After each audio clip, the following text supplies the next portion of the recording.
I want to ask you something. When was the last time you finished a full day of work and genuinely felt like your brain had kept up with you? And I don't just mean got you through it, but actually felt sharp, clear, and on top of things from start to finish. Now, for a lot of people that I work with, that feeling is rare. And the frustrating part is they're doing everything they think they need to do. They're reasonably active, they're eating fairly well, they're trying to get enough sleep, and they still feel like their brain is operating with the handbrake on. And in 20 odd years of coaching, I've seen this pattern so many times that I know almost immediately what the missing piece is. And it's not a supplement, it's not a productivity system, and it's not another morning routine. It's this: strength training. Not for your body, but for your brain. Now, before you click off thinking that you've heard all of this before, please just stay with me for a minute, because I'm not talking about lifting weights to look better or get fitter, although that good stuff will definitely happen as well. I'm talking about what strength training does to the biological environment your brain operates in every single day. And once you understand this properly, the way you think about exercise and training changes completely. Now, most people treat exercise as something they fit in around their life, something they do when they have time, when they're not too tired, when work isn't too busy. And I completely understand that. Life is demanding. But here's the problem with that approach. You're treating training as optional, when in reality, for the kind of performance that most people are trying to achieve at work, it's closer to essential, because your brain doesn't operate in isolation.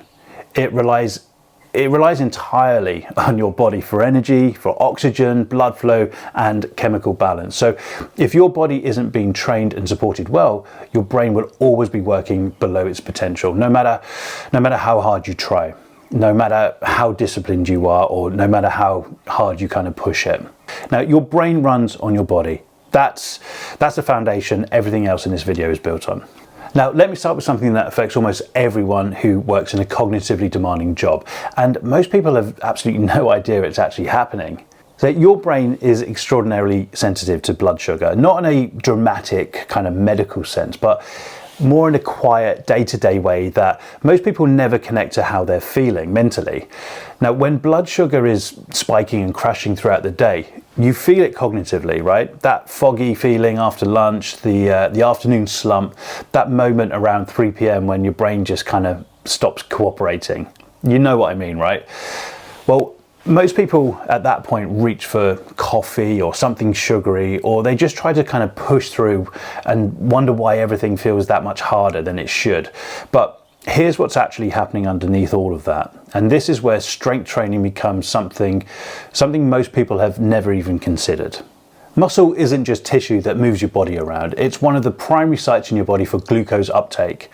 Now, when you have more lean muscle mass, your body becomes significantly better at managing blood sugar. It becomes more efficient, more stable, less prone to those sharp spikes and those crashes that wreck your afternoon focus. So instead of your brain flipping between too much energy and not enough, it gets a more constant, sustained supply throughout the day. And that translates directly into consistent focus, better cognitive endurance, and for most people, a dramatically reduced need to rely on caffeine and chocolate or whatever through the afternoon. So you're not forcing your brain to concentrate harder, you're giving it the conditions it needs to function properly. And that's a fundamentally different approach, and it starts in the gym. But energy stability is just one layer. There's something else happening when you strength train that I find honestly genuinely fascinating. And I promise this isn't going to turn into too much of a biology lecture. Well, I'll try not to anyway, but bear with me because this is worth understanding. When your muscles contract during exercise, they release signaling molecules called myokines. Now, these travel through the bloodstream and directly influence how your brain functions. So your muscles aren't just producing movement, they're actively sending messages to your brain. One of these myokines is called irisin, and it's been shown to increase levels of something called BDNF, which is brain-derived neurotrophic factor. And I mentioned this in episode 3 in the context of memory, but it's really relevant here too, because BDNF it's essentially like fertilizer for your brain. It supports the growth and strengthening of connections between brain cells. It supports learning, memory, and neuroplasticity. And strength training is one of the best and most effective ways to stimulate it. So every time you lift weights, you're not just working on your body, you're sending these biochemical signals that support how your brain adapts, learns, and performs. And that's not a metaphor, that's the actual physiology of it all. Now, here's the layer that I think is the most interesting, and the one that most people, even those who go to the gym and train regularly, have never even thought about really in this kind of context. When you lift weights, you're training your brain to handle stress, literally, in a physiological sense. You know, strength training is a controlled stressor. You're placing a real demand on your system. You know, your body has to respond by, it has to produce force, maintain stability, coordinate these complex movement under load, and your brain has to stay engaged throughout. It needs to be focused, precise, regulated.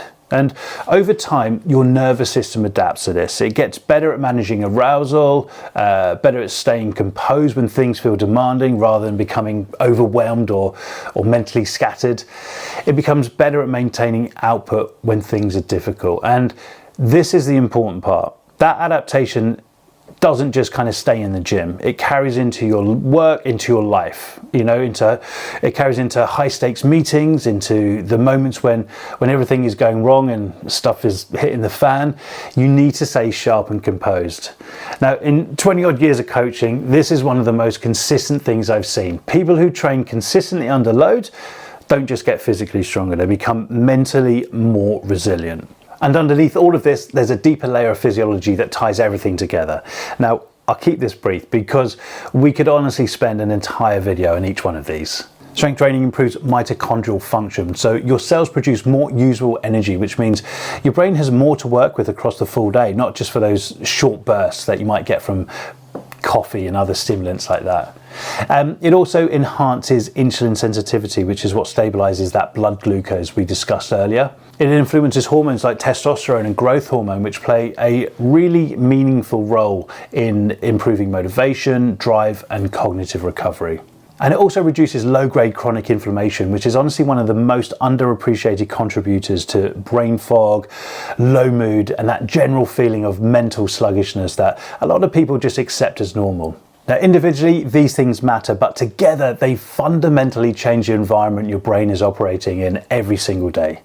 So let me reframe this for you, right? Most people think of strength training as something they do for their body that also happens to be really good for their health. But maybe a more useful way to think about this is strength training is one of the most powerful levers you have for improving how your brain performs, and your body gets stronger as a consequence. That's not a small shift, right? That completely changes why you train, when you train, and how seriously you take it. So what does this actually look like in practice? Because I think that this can be where most advice either falls apart or becomes so complicated that nobody actually does it or sticks to anything. Now, you don't need to train every day. You don't need a super complicated program with 17 different exercises and a spreadsheet to track it all. But you do need a few non-negotiables. So I'd say 2 to 4 sessions per week. That's a sweet spot for most people. You know, you're balancing a demanding job with everything else that you've got going on in your life. The program should be built around compound movement, so squats, hinges, pushes, pulls, that kind of stuff, because they recruit the most muscle, drive the most systemic adaptation, and create the strongest signal for every biological process we've talked about today.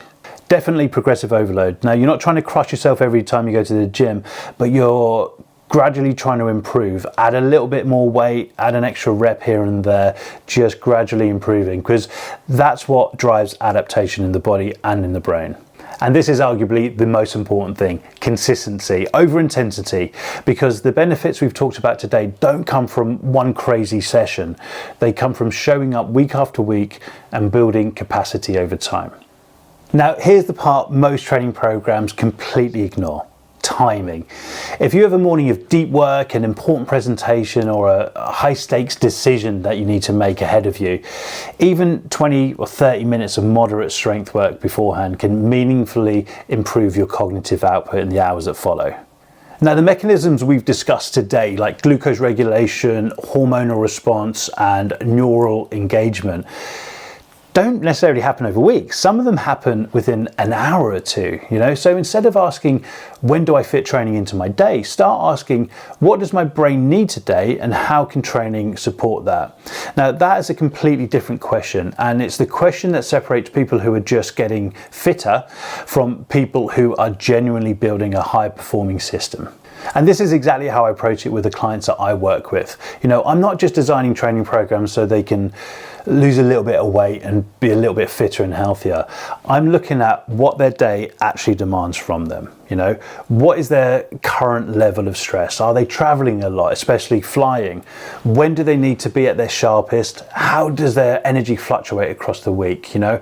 And whether their current training is supporting or undermining all of that. Because once you understand the connection between how you train and how you think, you stop treating exercise as something separate from brain performance, and you start using it as one of the most powerful tools that you have.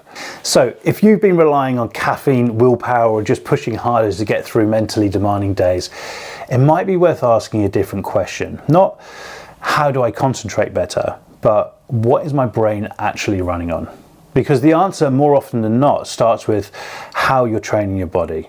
Now, strength training isn't just physical training. Done properly with the right intent and the right structure, it's one of the smartest investments you can make into how your brain performs.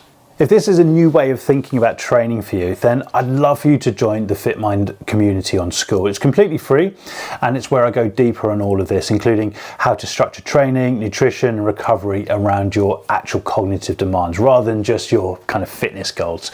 I'll leave a link below. And if you're curious about where your own system might be under supported right now, I've also put together a short cognitive assessment. It takes 3 or 4 minutes and gives you a much clearer picture of where to focus first, and I'll leave a link for that below as well. Now, next week I'm covering something that affects every single person watching this, and most people are getting it quite badly wrong, which is sleep. Specifically, what's happening inside your brain when you don't get enough of it. And it goes a lot deeper than just feeling a little bit tired. So I'll see you then. Have a great week. Thank you.